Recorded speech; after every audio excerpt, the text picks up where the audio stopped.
ဒီကနေ့တမချန်းစာနဲ့ငယ်ဖတ်ကြားလိုပါတယ်။ကောရိတုဩဝါဒစာပထမဆုံးခန်းကြီး73အခန်းငယ်1မှ8ထိဖြစ်ပါတယ်။အဲ့ဒီအကြောင်းအရာကတော့မေတ္တာဆိုတဲ့အကြောင်းပဲဖြစ်ပါတယ်။မေတ္တာမရှိလျင်အချီးနှီးသက်သက်ဖြစ်၏။သူတစ်ပါးကိုငါကြွေးမိုး၍ဥစ္စာရှိသမျှကိုစွန့်ကြဲသည်သာမကကိုယ်ခန္ဓာကိုမီးရှို့စေခြင်းကအနံ့တော်လဲမေတ္တာမရှိလျင်ငါ၌အကျိုးမရှိမေတ္တာသည်စိတ်ရှိတတ်၏ကျေးဇူးပြုတတ်၏မေတ္တာသည်ဂုဏ်ပြိုင်ခြင်းမရှိဝါကြွားခြင်းမရှိမာမာနမရှိမလျောက်ပတ်စွာမကျင့်တတ်ကိုယ်အကျိုးကိုမရှာတတ်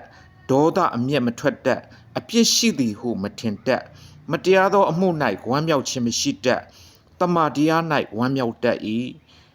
ခတ်သိမ်းသောအရာကိုဖုံးအုပ်တတ်၏ခတ်သိမ်းသောအရာကိုယုံတတ်၏ခတ်သိမ်းသောအရာကိုမျှော်လင့်တတ်၏ခတ်သိမ်းသောအရာကိုသီးခံတတ်၏မေတ္တာသည်ဖောက်ပြန်ခြင်းသဘောနှင့်အစဉ်ကင်းလွတ်၏